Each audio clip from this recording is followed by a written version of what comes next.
Welcome to the show, Jake Karls. Hi, how are you today? Oh, I'm feeling fresh. I got a fresh haircut. I look fresh, if you can see on the camera. But I'm feeling energized. I had a great rest weekend and it came into this week. It's Monday right now. I don't know when this episode's going up, but it's a Monday and just feeling that full boost of momentum. Love it. Oh my God. I feel you, man. I just get back from the other island of Hawaii to Oahu, and here is like a city style life. So I feel this like energy, and I love Mondays because we can do something new and cool and start this week, in the best way possible. Oh yeah, Mondays is a great day. Honestly, I don't understand the folks that dread Mondays. The only reason why people might dread Mondays is because they're just not happy where they are. So like they got to figure out how to change that or change that routine or cycle that they're in because Mhm. Mondays is it's the fresh part of the week. It's like when you get to right, try something new, get energized, get excited, it's that open territory. It shouldn't be that sad territory. So if you're in that Monday rhythm and you're sad, then let's find you something else. Yeah, I feel you. It's a great start of the podcast. So before we get into some of the questions I get ready for you, could you tell to our listeners where you're from, who you are, and what do you do for living right now? Yeah, my name is Jake Karls. I am one of the co-founders of Midday Squares, which is a chocolate company that me, my sister, my brother-in-law created together. We like to call it that we created the first functional chocolate bar. But something about me personally is I'm 28 years old and born and raised in Montreal, Canada, and still here. But something I believe my purpose in life is to really go out there and spread good energy and show the world that you can win at whatever you're doing by being unapologetically yourself every single day. So what I mean by that is go out there and show that you don't have to be someone else to get to the top of whatever that top means to you. And I'm trying to be a living proof of that. And that's my day-to-day goal. Every brick or every forward step I go, it's that momentum that will keep me going and showing the world that you could do it by being you. And that's when you're your best version. Wow, that's so powerful. Thank you so much for sharing this. And it's funny, but I kind of felt it when I first guys tried your chocolate, which was absolutely random. I like it. So that's when I decided to tag you on my IG story because I truly actually, promote what I like. And I don't care if, those money that you can, make by tagging and being an influence and sharing something that companies pay for. I just really like to share the things that I love. And I open up your Instagram page, guys, and I was like, oh wow, those people are really cool people. And I scroll down and I really like that you share how you start your company and what the struggles you may face. And I really like connected to that, and I love the energy. So I really appreciate you sharing that, and you guys so open-minded, and you don't pretend to be the ideal company, which you can see a lot in America. Like, we are the best company, our product is organic, best made, and blah blah blah blah blah. And maybe it's true. I'm not saying it's false, but I'm just saying I want to see the real people behind that. And then you didn't, you do provide that. So whoever listened to this podcast or watch us, please go ahead and find the Meter Square Chocolate Company on IG and follow those guys, because I believe your content is not just like, oh, we making a chocolate and here we go doing some sales. Your content is actually inspiring people. So thank you for that. And my next question is going to be how you actually get to this point. So how the idea of the being the family, I guess, business and making a chocolate got into your mind. Yeah, so my sister was making my brother-in-law a chocolate snack prior to Midday Squares because he loved chocolate and he wanted something to satisfy his afternoon chocolate craving. And he was eating typical, chocolate that had sugar and he was having these crashes. He was getting tired. So she's a foodie, my sister, a genuine foodie. And she basically said, I can make you something cleaner that's a clean label, that tastes delicious, that's plant-based, vegan, and you'll love it. And she did it for fun as a hobby. And he took it to his office and his whole team loved it. He was obsessed with it. He'd have it every single day at like 2 p.m.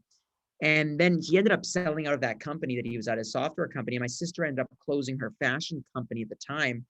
And they wanted to work together on a business. And they both realized that they're very passionate about food. And so they start looking at the industry and saying, what kind of product can we make in the industry that'll be fun, that we both love, and that there's a need for it. And they first started with morning oats, and morning oats was just, they couldn't make a product that was better than the current products in the market. Mm-hmm. While he was still making this chocolate snack as a hobby, it was just like for him every day. They didn't see that that was the product they were going to launch. But then one day, my brother-in-law received a report from a very well-respected conglomerate here in Canada, and showed that the chocolate category, the real chocolate category, was growing so much, and that vegan protein was growing as well so much. And he realized in his head, oh my God, Leslie, his wife, my sister, was making a baby of real chocolate bar that has plant-based ingredients, plant-based proteins, good fibers. And he's like, that's going to be the product. And then they came to me and they're like, hey, we need a third founder that's going to make noise and build the community. You're so good at building energy and community and hype. We need that, because in the food world, you have 40,000 products in a supermarket, and on the grocery shelves. So how do you stick out? And that's when I came in and I said, hey guys, we are going to make a reality show on entrepreneurship. We're going to show the good, the bad, the ugly, because consumers today want to invest in brands. They want to invest them in basically becoming an expression of them or an extension. They want to feel the emotional journey. They want to understand who the people are. And Yeah. I said, we could do that by just documenting our journey of how we build this business from 0 to 100 million in revenue over the next 5 years.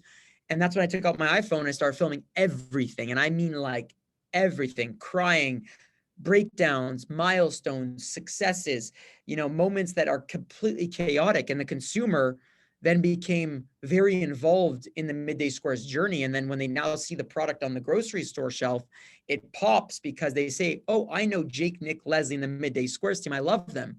So you go right to the product and want to support, you become a fan. And Yeah. that's how we did this whole thing. Mm-hmm. Yeah, I love that idea. Yes, you're building the relationship, not building the business. That's a great, actually, advice for whoever listened to this. Guys, that's what I also realized it when I started doing my business. Even though I never was wanted to make it as a business, because I love what I do and I love to help people with nutrition and fitness advice.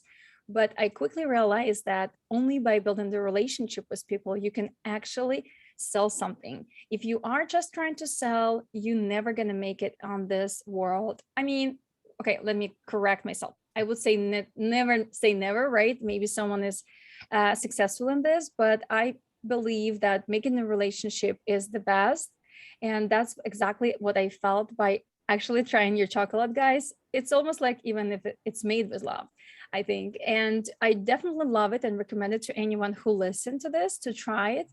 But I want to also know a little bit more of developing, like how you actually decided to make it plant-based. Is your sister and her husband plant-based, or why you decided to do it absolutely dairy-free, and how you are making the chocolate with the high fiber? Yeah, so for sure. So the reason why we made this product plant-based is because it just digests better in our systems. And at the time when my sister was making this for my brother-in-law, they were they had lived a very plant-based lifestyle, like, 80, Mm. 90%. So it just felt natural. It's a product that they wanted to have. And if you looked at the data of where the world was going in terms of consumers, they were moving towards a more of a plant-based lifestyle. They wanted it. So the problem with a lot of the products out there, and at least in the chocolate world, the non-dairy chocolates, was they didn't taste so good. So we thought that if we could make something that tastes deliciously epic, that's dark chocolate, very delicious, real chocolate, that still had some function. So had high fiber, high protein, and still tasted good, then we'd be able to win in the space, because there was nothing out there like that. You either had protein bars, which were full of junk and artificial products, typically, dairy products as well throughout the chocolate, or you had a chocolate bar, which was just like a Lindt bar or like a Hue chocolate, which were very good tasting, but there was no functionality to it. You just had it for the sake of taste, right? So when we were developing this product, my sister was making it solely as an afternoon snack that would help him get through his afternoons. My brother-in-law, her husband. Mm-hmm. And then when we worked on the actual commercialization, we worked with a very well-respected school named McGill University here in Canada.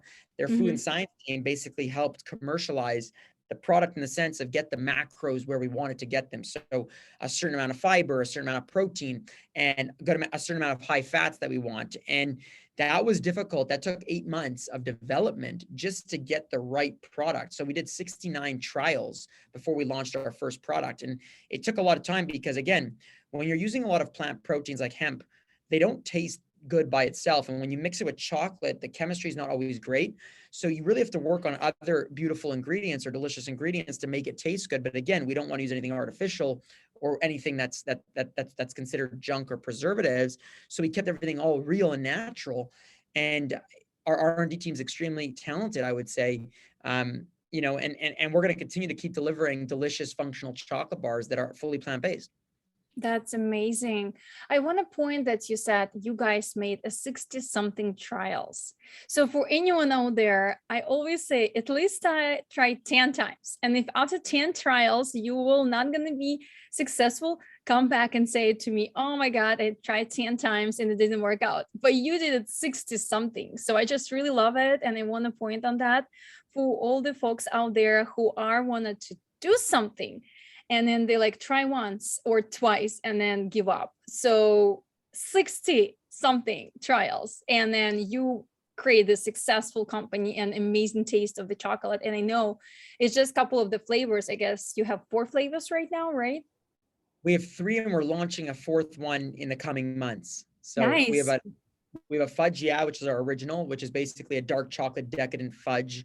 We're actually going to call it brownie batter coming up. So brownie brittle, sorry, coming up. And then we have an almond crunch, which is our second one, which is basically an almond crunchy bar. And then we have a peanut butter, which is kind of like a natural, delicious tasting chocolate peanut butter, similar to like the reminder of the nostalgic feeling of what a Reese's would be like, but obviously cleaner and better, in my Yeah, opinion. that's my favorite. I love the peanut butter one. It's so good. And yeah, the macronutrients is great. What you said? I'm sorry. And then we're launching one more, which is so good, a cookie dough flavor one, which is no artificial. It's so delicious. It tastes like real raw cookie dough with chocolate, obviously our chocolate. And that's coming maybe October, November, or December. Wow, I'm excited. Whoa, oh my God. Oh my God. That's amazing. And what's really cool is your products is available online and they are sustainable for the shelf life. So you can guys try it out, buy it, and then it's not gonna get bad, especially in the refrigerator.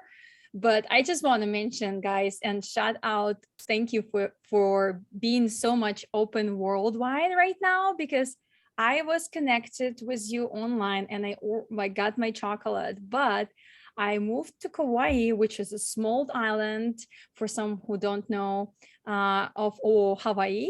It's really one of the smallest ones. And I went to my favorite kind of like food grocery store.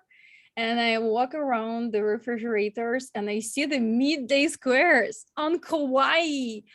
I Oh was my like, God. yeah, so this is America, of course, right? Hawaii is a part of United States, but yeah, one of like a healthy, grocery store, they are right there. Sales. That's so cool. That's so cool. I didn't even know that. How do you like that? I didn't even know. So it's so exciting to see that we're available in Hawaii. Yes, and like in like a small island, not even in a town, you know what I mean? And yeah, and I was like, whoa, that's so cool. Like I'm really cool. I'm happy to see it. And it's funny that you didn't even know, but whatever, who is doing the marketing, they're doing a great job.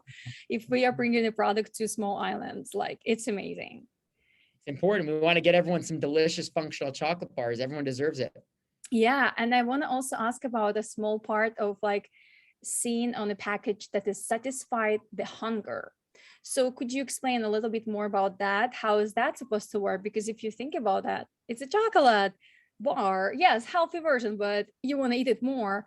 But I actually read that on the package and I was curious. So could you tell to the listeners, what does it mean?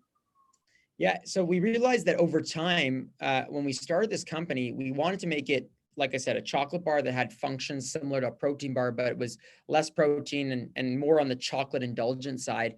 But what we started to notice from the reviews from our customers was the common language of, this actually keeps me full for 3 hours. This does this. So then we started to look at like, whoa, this is a real thing. Like, this product keeps people full for 2 to 4 hours, because when we did the research after, we started looking around and figuring out why. Basically, the balance of when you have a clean protein source and a very clean fat source, a high amount of fat, it actually slow digests, and then the fiber kicks in and that helps, right? So what we did was, when we created the product, in our mind, and at least when our food scientist was like, can we do this so it breaks down slowly and it digests slowly when you're having it, so you don't feel nauseous, you don't feel like you want to throw up, or you don't feel shitty, because a lot of Mm-hmm. sometimes a lot of these products, chemicals and all this stuff, so the digestion is very slow, and that's due to the macros that we balanced. We didn't go Mm-hmm. too high in protein. We chose a very quality driven protein, which is super important, because when you mix the chemistries, it affects the digestive system. Yes, I know this thing because I'm a nutritionist. So I saw your macronutrients, and I realized that it's almost like getting you a little higher fats intake with a little bit of fiber and protein, which are actually good for digestion. So yes, when you eat a small bar, you actually satisfy. And what's perfect is the size. I would just also mention that. So when I open a chocolate bar, and I have this problem with my clients, right? You have a big full bar, and then you take a piece, and then you take a piece, and it's hard to stop. So your packaging is perfect for someone who loved the chocolate, but they ate one small square package, and then more likely they don't want to open next one. First of all, because it's satisfying, but the second thing is opening new package. So you will be like, oh no, I'll say it for later or for tomorrow, wherever.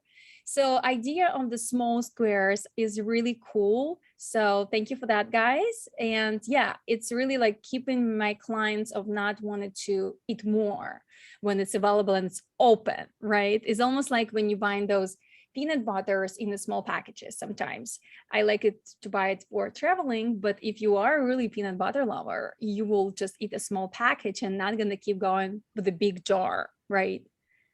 Yeah, no, the square format was basically, we wanted to focus on just having, so you satisfied it and then that was it, and then you had it another time when you're ready for the next time. We want it to be part of your daily routine, and that's why we made it an indulgence, but also not too desserty, like there's not too sugar, there's not that much sugar in it.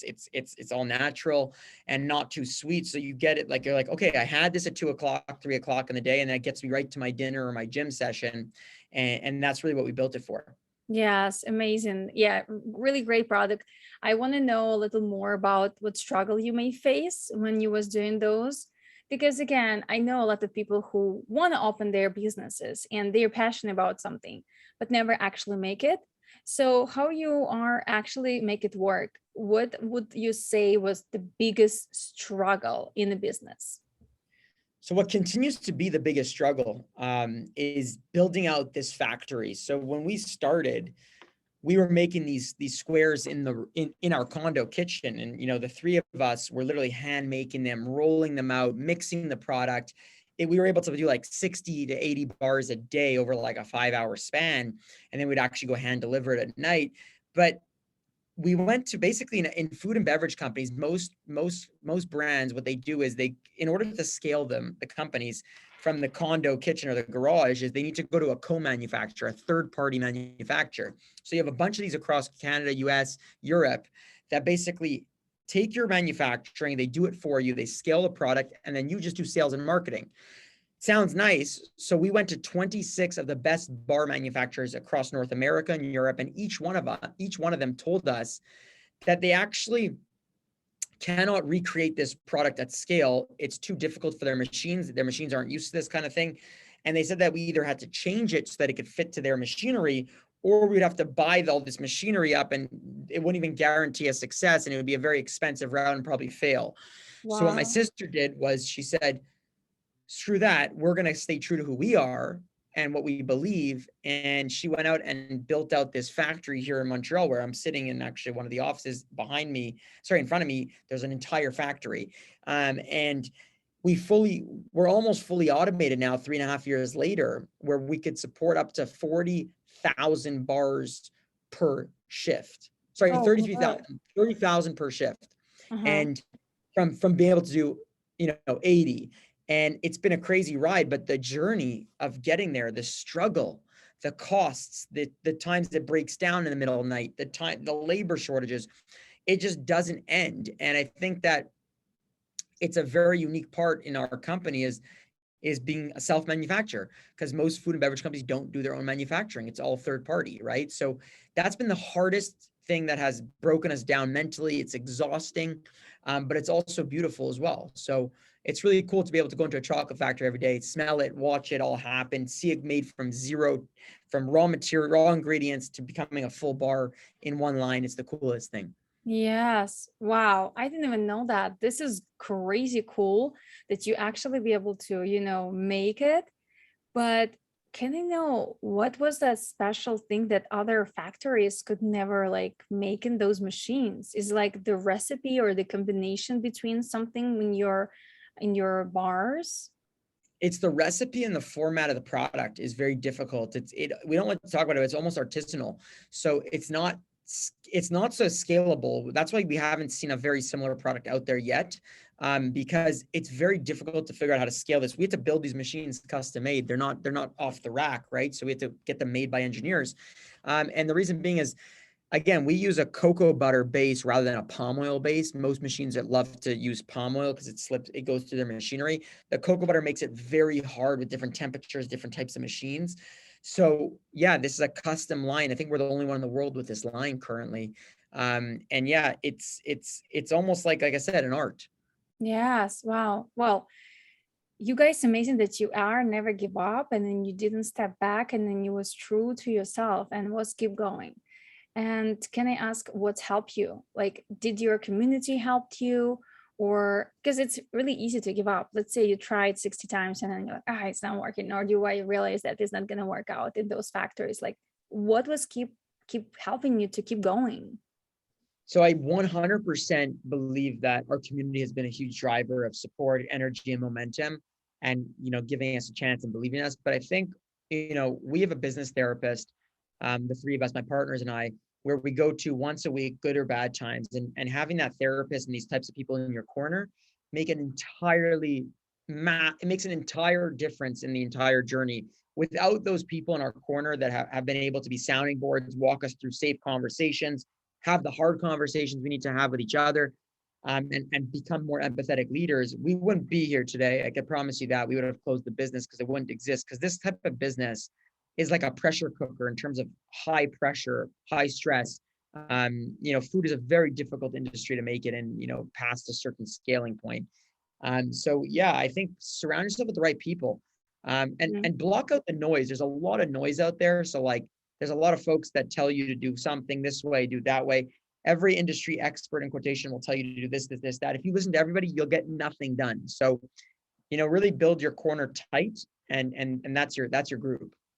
Wow. Yeah, that's amazing advice for anyone out there, which is, I think, could be applied not only to the business, but actually to whatever you want to do in life. Even if you are want to pursue some career or you want to become someone, you can just do it and then don't Yeah, listen to others' opinions. But business therapist, I actually never heard about that. That's cool. it's the And how best. did you find one? Is it popular in Canada?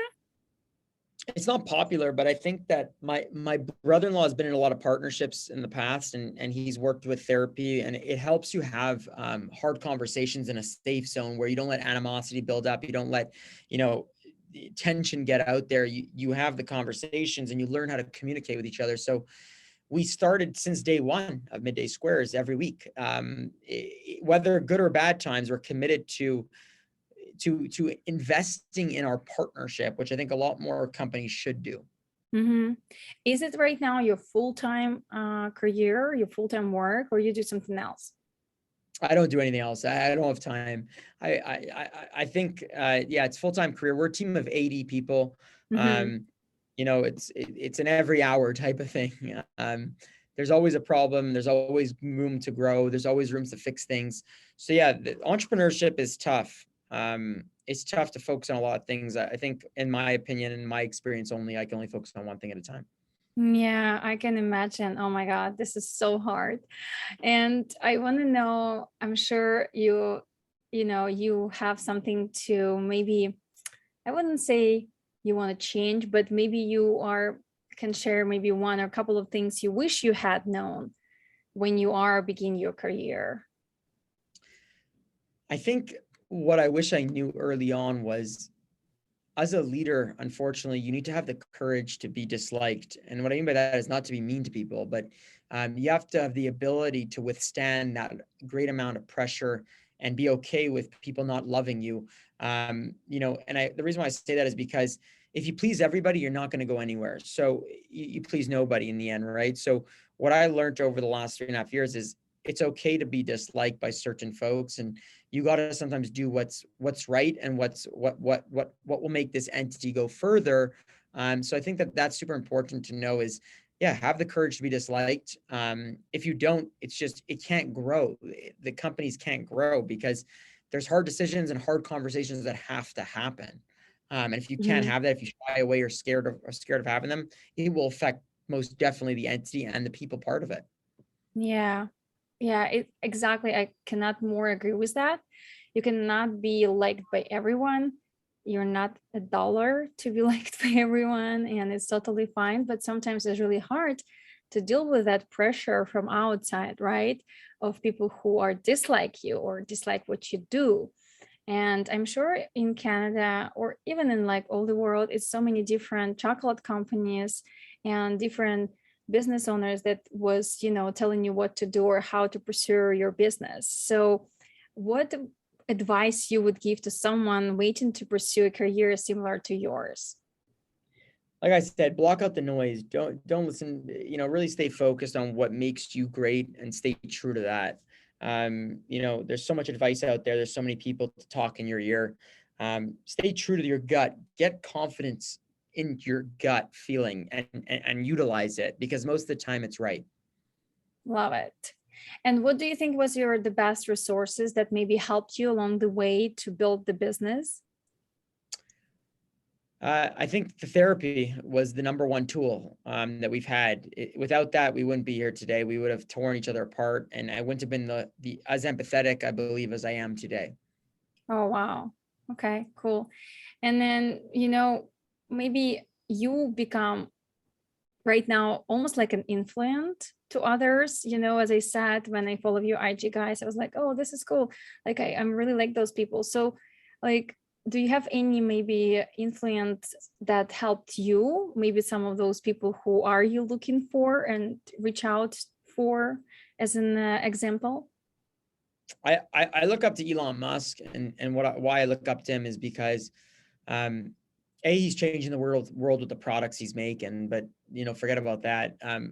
I think his personality is he's true to who he is. He stays true to it. So people might not like him, they might love him, but at least he's authentic. He says it how it is. He says it what he believes, and I respect that. It makes me want to be more bold every day. So yeah, he's one of those folks that energize me.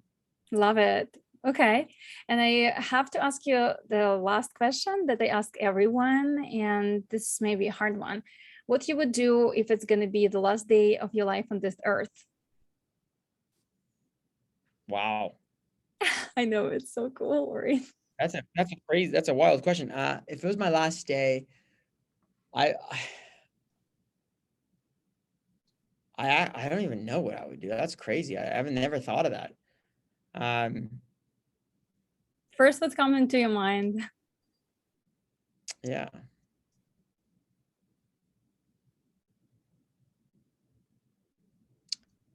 I think I would.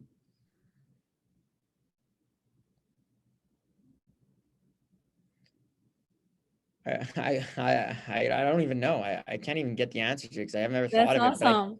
That's I def fine. no, but I definitely would. I would gather a crew of people that mattered to me in my life and do something as a group, and really get that quality time with those special folks in my life, and do something exhilarating to me, with them, where I could feel an emotion. I could feel their emotion in me, so I could have that memory as soon as it's my last day. Yeah, that's amazing. And I actually like that you are never think about that. It's remind me that, I guess you have a really good life and you don't think about it being your last day. You know what I mean? So it's good. It's good sign, but it's just interesting to think about that because a lot of the time we live the lives that we don't want to live. And if we are imagining that this is the last day, so we definitely want to change something and do it in a different way, right? So that's why I think it's an important question to ask, but it's really hard. So it's totally normal to be, like confused and not knowing what to say. That's absolutely cool. And I think it's a good sign. It means you don't really want to change anything. If you wake up tomorrow and doing the same thing just with people you love, um, it's going to be the last day, whatever. You know what I mean? It's not like you're going to change everything and, change your profession and start a new business or whatever. Right. So I love it. I love it. I'm present. I live in the moment. So the good, the bad, the ugly, whatever happens, I deal with it as it comes. yeah. Okay. What do you want to say before you go to our listeners? Maybe first of all, say how they can find you and buy your product, and also whatever advice or you want to wish something to them. Yeah, for sure. So if you want to buy Midday Squares, go on our website, www.middaysquares.com. There's a store locator page which can help you find a store close to you, or you can buy on our website. We deliver, or Amazon delivers as well, obviously. We're always located in the refrigerator. And yeah, and I think the advice I'd like to leave is always be unapologetically yourself every day and be proud of it. I love that. Yeah, it's really important advice, which is you're not going to hear, especially nowadays. Everyone want to be too polite, and I like this perspective. I really like that in you. Thank you so much for sharing that. And then all those websites and an Instagram page of your Midday Squares is going to be down, guys, in the comment section below. And I definitely recommend you to try it out. You're not going to regret it. And then you're going to love this chocolate every day, as I do right now. So I wish you all the luck with your company. And I know it's just the beginning and you're going to be a new Elon Musk just with the chocolate around the world and on the moon, hopefully. Right? I appreciate you. Thank you for having me. And it was a great conversation. Your energy is phenomenal, and your realness, your genuineness is inspiring. So keep going. And the modern day Elon Musk of chocolate, let's call it. Yeah, I love that. Okay, thank you so much. And thank you guys for listening to us. I'll hear and see you soon. Bye bye.